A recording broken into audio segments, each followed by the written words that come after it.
الرحیم۔ السلام علیکم۔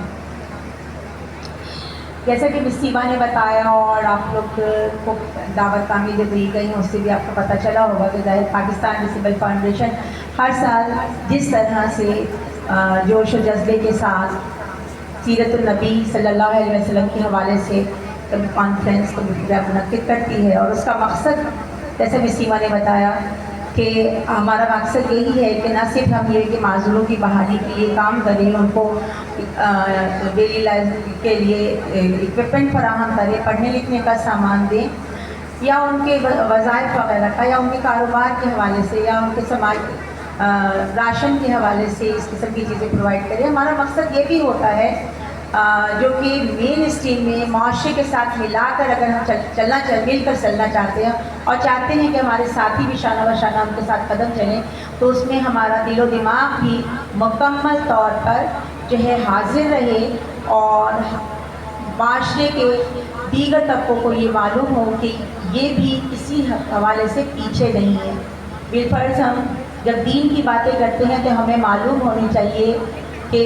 ہم کون ہیں، ہمارا دنیا میں مقصد کیا ہے، اللہ تعالیٰ نے ہمیں کیا بتایا ہے، ہم کن تقاضوں کو پورا کر کے اللہ کے آگے سرخرو ہو سکتے ہیں اور نبی کریم صلی اللہ علیہ وسلم کے صحیح امتی ہونے کا حق ادا کر سکتے ہیں۔ کفار کا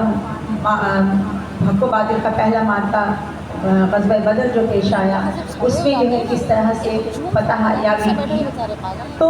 ہمارے لیے یہ لیسن ہے کہ جیسے آج کے زمانے میں تھوڑی سی بھی تنگی آ جائے، کچھ مشکل آ جائے یا آج یہ کام ایکسٹرا کرنا ہے تو ایک مزاج بن گیا ہے کہ آج ہم روزہ نہیں رکھیں۔ اس طرح کی کیفیت جو ہے ہمارے اندر آ گئی، لیکن ابھی کچھ صورتحال بہتر لگ رہی ہے ہمارے معاشرے میں، تو یہ نہیں ہونا چاہیے۔ تو یہ واقفیت دینا کہ ان دنوں کی اہمیت کیا ہے، اور نبی کریم صلی اللہ علیہ وسلم کی پوری حیات طیبہ ہمارے لیے جو سیرت کا کام کر رہی ہے، ہماری لیے روشنی اور رہنمائی کا کام کر رہی ہے، اس کا مطالعہ ہمیں ہونا چاہیے، اور ان کی زندگی کا ہر پہلو اور ان کی زندگی میں رونما ہونے والا ہر واقعہ وہ ہمارے لیے ایک میسیج ہے، ایک پیغام ہے کہ اس کیفیت میں، اس حالت میں یہ واقعہ ہوا تھا تو نبی کریم صلی اللہ علیہ وسلم نے کس طرح سے اپنے صحابہ کی رہنمائی کی اور انہوں نے ان کی پیروی کی، اور الحمدللہ جو ہے وہ اس میں کامیابی ہوئی۔ جیسے آپ معاہدہ صلح حدیبیہ کو دیکھ لیں، میثاق مدینہ کو دیکھ لیں، کہ ایک ایسا تھا کہ جیسے کہ مسلمان دب کر جو ہے معاہدہ کر رہے ہیں، لیکن بعد میں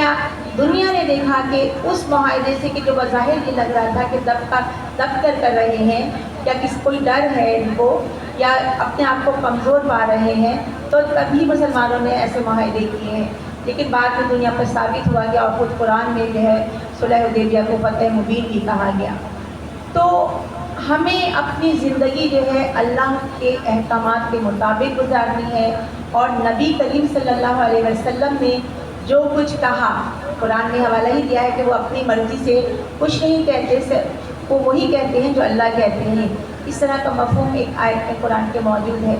تو اس اور پھر نبی کریم صلی اللہ علیہ وسلم کا مرتبہ اور مقام بلند قرآنی آیات سے ہی ہمیں ملتا ہے کہ اللہ تعالیٰ نے تمام جہانوں کو ان کے لیے انہیں رحمت بنا کر بھیجا، یا یہ ان کا مرتبہ اور اس طرح سے بڑھایا کہ تم نبی کی اطاعت کرو تو تمہیں گویا اللہ کی اطاعت کی، تم نے نبی کی اطاعت کی گویا اللہ کی اطاعت کی۔ اللہ کی رضا حاصل کرنے کے لیے ہمیں نبی صلی اللہ علیہ وسلم کی پیروی کرنا ضروری ہے۔ پھر ایک اور آیت میں ہے، جیسے آپ لوگ نبی 10ویں کے بچے کی شروع سے پڑھ رہے ہیں کہ تمہارے لیے نبی کریم صلی اللہ علیہ وسلم کی ہستی بہترین نمونہ ہے، زندگی گزارنا ہے تو نبی کریم صلی اللہ علیہ وسلم کی ہستی کو دیکھو۔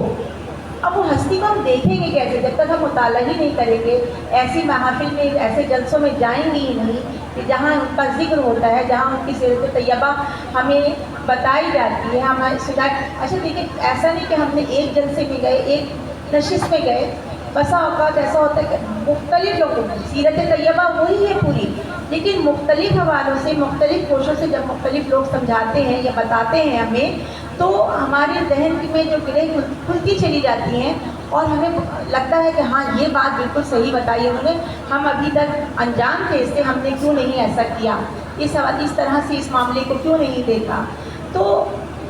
جب ہم بار بار پڑھیں گے تو ہم جو ہے نبی کریم صلی اللہ علیہ وسلم کی سیرت طیبہ کو